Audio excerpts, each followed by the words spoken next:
우리는 이 지긋지긋한 부패하고 무능한 정권을 반드시 심판해야 합니다. 지겹도록 역겨운 위선 정권을 반드시 교체해야 합니다. 승리의 문을 향해 달려갑시다.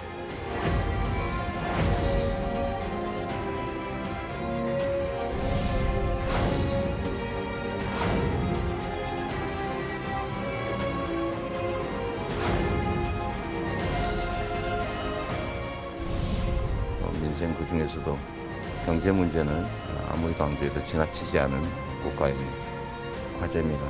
코로나19 때문에 고통받는 우리 국민 여러분께 정말로 송구하다는 말씀드리고 정부의 역할을 좀 더 강화해야 되지 않느냐 하는 생각을 합니다.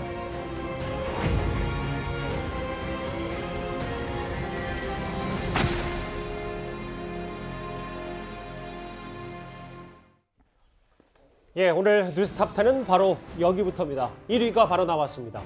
대선을 90여일 앞두고 우여곡절 끝에 국민의힘 선거대책위원회가 오늘 오후에 출범을 했습니다. 대선 후보 선출 이후 대략 한 달 만에 본격 가동이 되는 셈인데요. 앞서 화면에서 잠시 만나봤듯이 빨간 목도리로 하나 된 모습을 보여주겠다는 게 오늘 출범식의 핵심 연출이었습니다.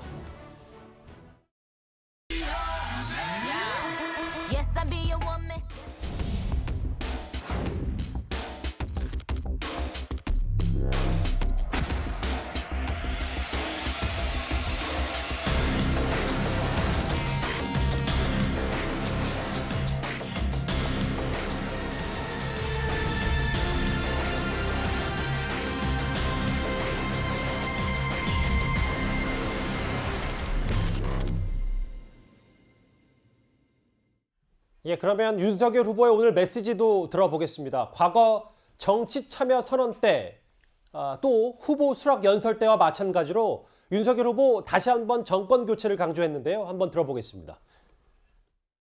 존경하는 국민 여러분, 우리 사랑하는 당원 동지 여러분, 저는 오늘 무거운 마음으로 이 자리에 섰습니다. 코로나 중환자가 병실이 없어 온 가족이 고통받고 있습니다. 민주당 정부에게는 국민의 귀중한 목숨보다 선거에서의 표가 그렇게 더 중요합니까? 서민의 잠자리를 추운 거리로 내팽개치고 부패 기득권의 사익을 챙기는 민주당 정부는 도대체 누구를 위한 정부입니까? 우리는 이 지긋지긋한 부패하고 무능한 정권을 반드시 심판해야 합니다. 지겹도록 역겨운 위선 정권을 반드시 교체해야 합니다. 이제부터는 100가지 중에 99가지가 달라도 정권 교체의 뜻 하나만 같다면 모두 힘을 합쳐야 합니다.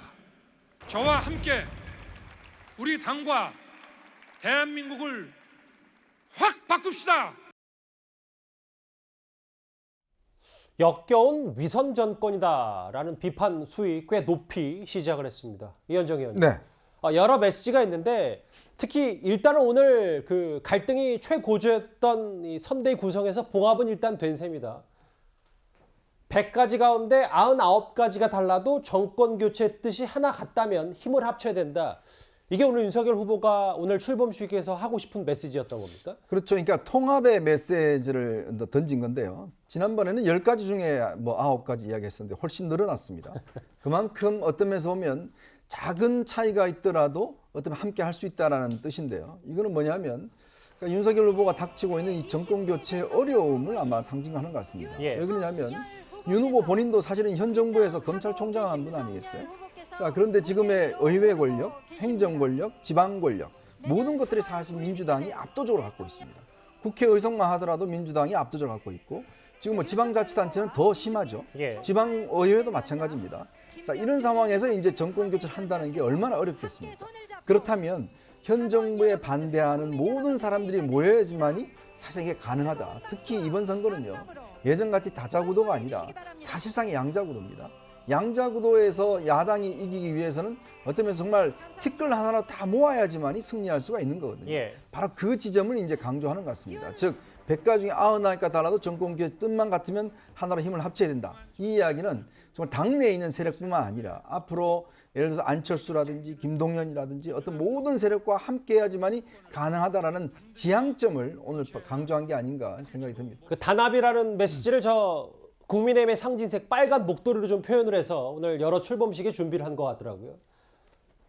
빨간 목도리를 맨 윤석열 후보입니다.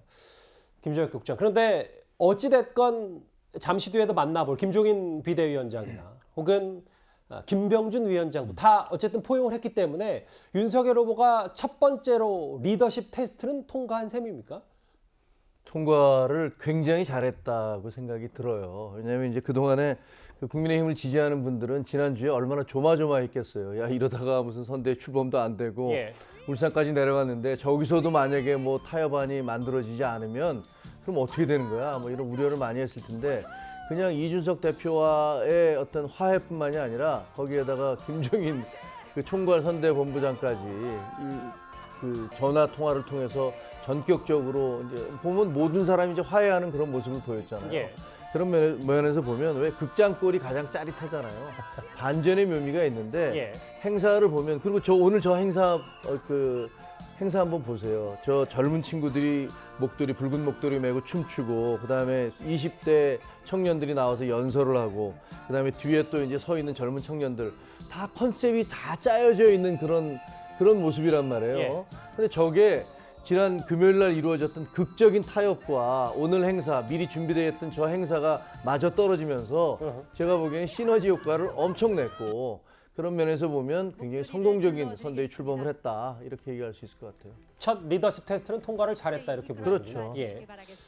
그러면 뭐 이제 민주당과 국민의힘 소속의 두 분께 각자 질문을 드릴 차례가 왔습니다. 지금 화면에 만나보시는 것처럼 윤석열 후보가 직접 조금 전에는 김종인 위원장, 지금은 김병준 위원장에게 빨간 목도리를 매주는 화면도 연출을 했는데요. 이제 그럼 김종인 위원장 목소리를 좀 들어보겠습니다. 총괄 상임선대위원장은 김종인 전 위원장이 맡았습니다.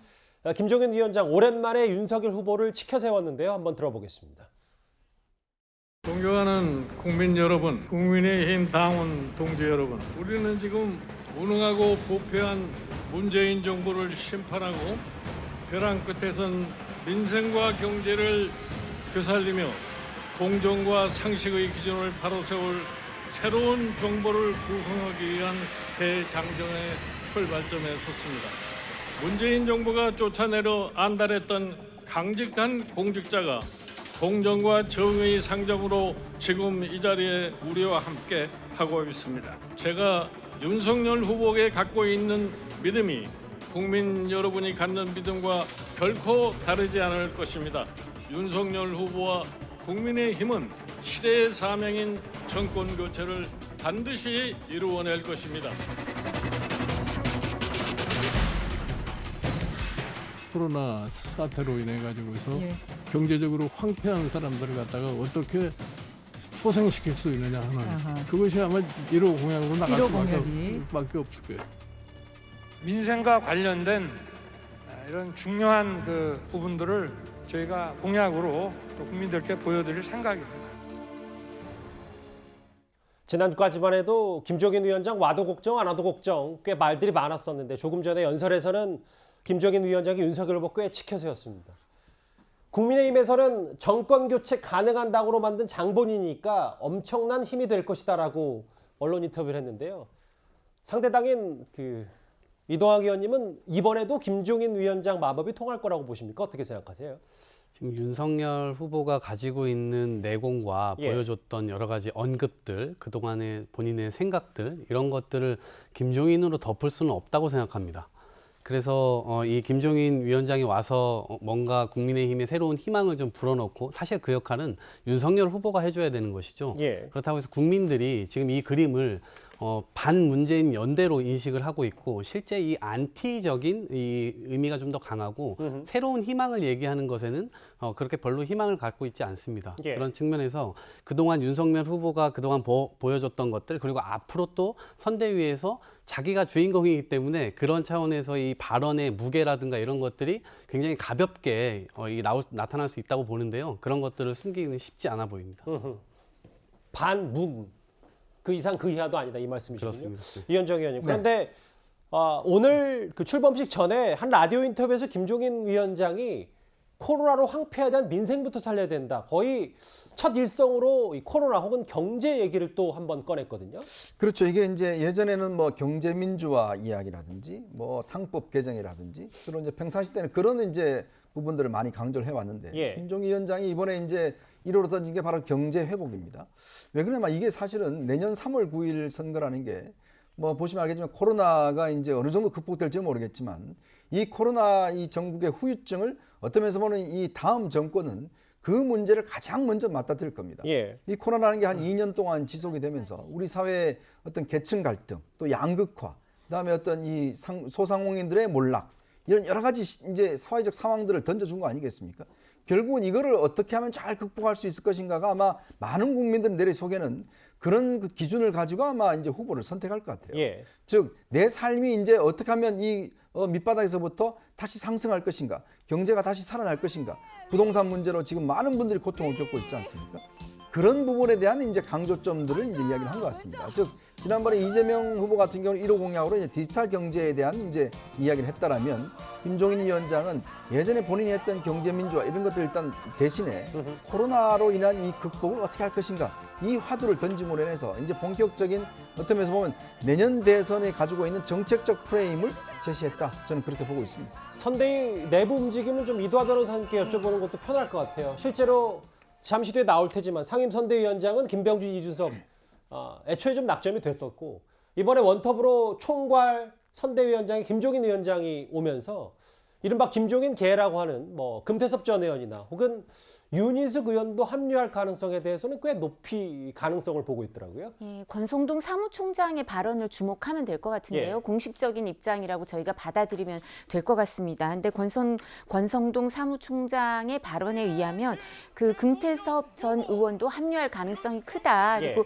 얘기를 했고요. 윤희숙 전 의원에 대해서는 김종인 계라고 말할 수 있을지 아니면 김종인 위원장이 합류하면서 꼭 합류한다고 말하긴 또 좀 어렵다. 왜냐하면 윤희숙 전 의원에 대해서는 후보가 직접 접촉을 해서 그러니까 정치 참여를 결심하고 나서 후보가 가장 먼저 만난 국회의원 중에 한 명이었고요. 예. 그래서 이 부분은 오랫동안 뭐 어떤 직책을 맡고 이런 어떤 역할을 할지는 몰라도 힘을 같이 하기로는 진작에 얘기가 돼 있었던 거니까요. 이 부분은 김종인 위원장의 합류와는 조금 별개의 그 사안이 아닌가 싶고요.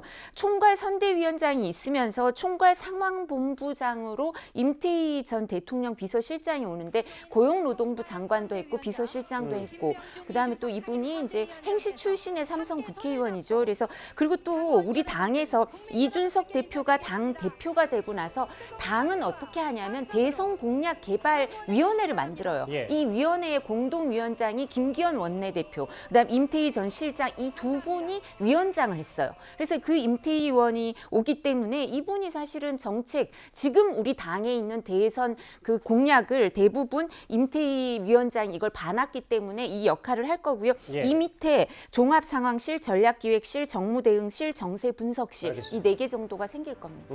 그러니까 지금 자막에도 나옵니다만 김종인 위원장의 합류로 임태희 전 장관이나 혹은 금태섭 전 의원 합류가 급물살을 타고 좀 물꼬가 트인 거네요. 국민의힘 선대 입장에서 봤을 땐. 예.